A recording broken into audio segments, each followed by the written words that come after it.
Серепчилер барган сайын Атамбаевдин бийликтеги кадрдык рычактары калбай баратканын, президент Сооронбай Жээнбеков ачык тирешүүгө чыкпаса да, экс-президент үчүн иштеген саясий күчтөрдү кээде парламенттин колу менен, кээде башка ыкмаларга салып тымызын тазалап жатканын белгилеп жатышат. Соңку 2 айда башкы прокурор Индира Жолдубаева, УКМКнын мурунку төрагасы Абдил Сегизбаев, премьер-министр Сапар Исаков, каржы полициясынын төрагасы Болот Сүйүнбаев, ал эми кече күнү бажы кызматынын төрагасы Кубанычбек Кулматов жана башка мурдагы бийликчил кадрлар кызматынан кол жуушту. Ал арада мурдагы өкмөт башчы Сапар Исаковду Бишкек жылуулук электр борборун оңдоп түзөөгө кеткен каражаттын чоо жайы боюнча УКМКга суракка экинчи ирет чакыртылды. Ал өзүнүн кайра суракка чакыртылышын саясий куугунтук катары баалап жатат. Бул жерде баягы саясий бир куугунтук болуп атат да, сөздүн ачыгы. Эмне үчүн мында акыйкат болуш керек да, бүт баары. Фамилиялар аталып атса, бүт фамилиялар аталсын.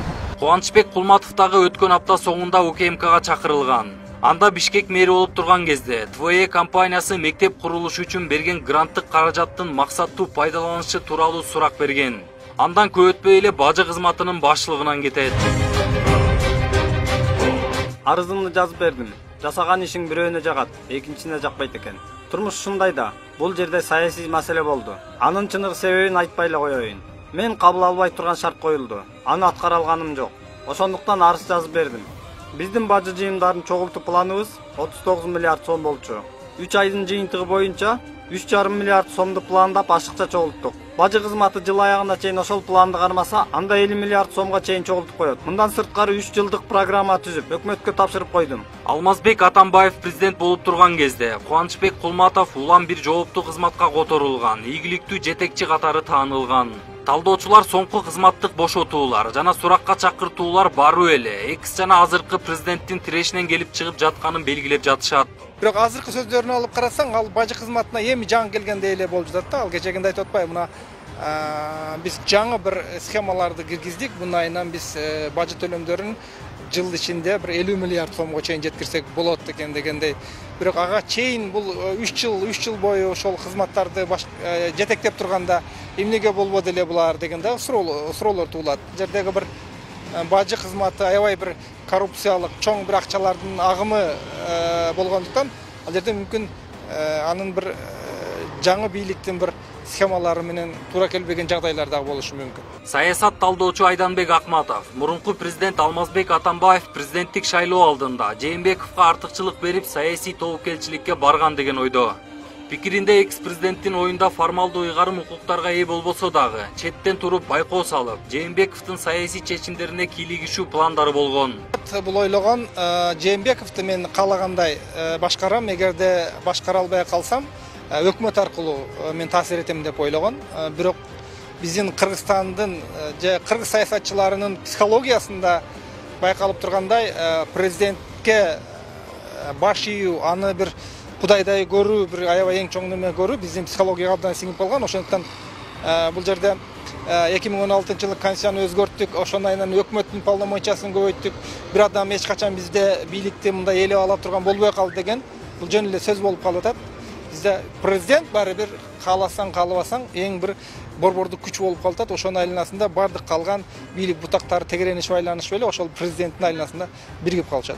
Бул бизде Акаевдин учурунда деле ошондой болду, Бакиевдин учурунда деле ошондой болду. Бирок ошол эле маалда жаңы президент өзүнүн командасын түзүп жатканы, саясий жагынан туптуура эле чечим болуп жатканын да айткандар бар.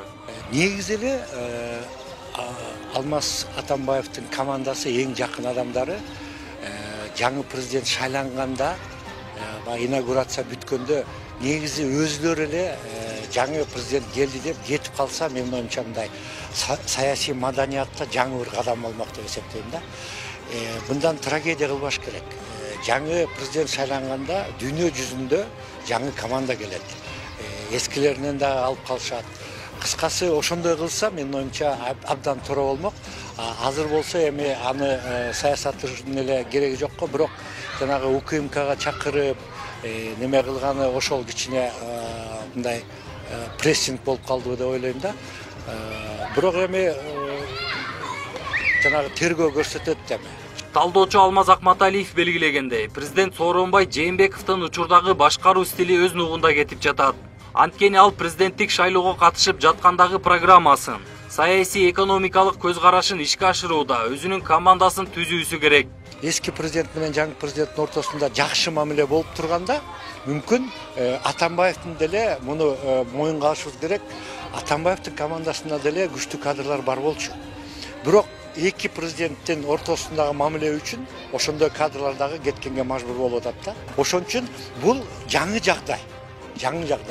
Экс президент менен шайланган президент бир эле убакта өлкөдө жашап, иштеп, анан бири-бирин мындай көзөмөлдөп, бири-бири менен күрөшкөн Кыргызстандын эгемендүүлүк тарыхында биринчи жолу болуп атат.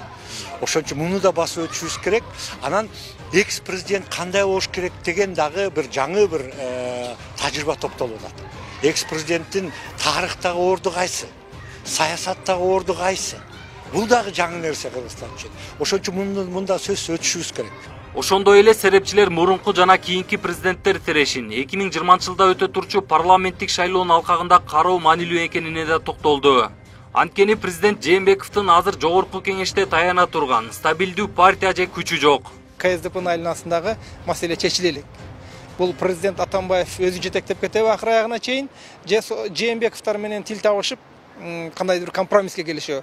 Бул маселени азырынча ачык бойдон турат, бирок экөөнүн ортосундагы тирешүү бара-бара мындай курчуп катуу болуп баратат. Бул мына Сапар Исаковду кайра-кайра суракка чакыруулар дан да көрүнүп турат. Менимче сүйлөшүү деген нерсе болушу кыйын. Мүмкүн Жээнбековдор өзүнчө партия түзүп кетиши мүмкүн. Президент үчүн партия түзүш көп деле кыйынчылык тудурбайт, бийликте турган президент үчүн.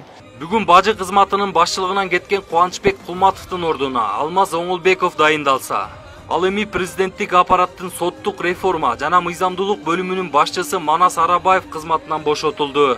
Жоодар Бешим Бузумов, Дастан Кадыркулов, Next TV күндүн темасы үчүн.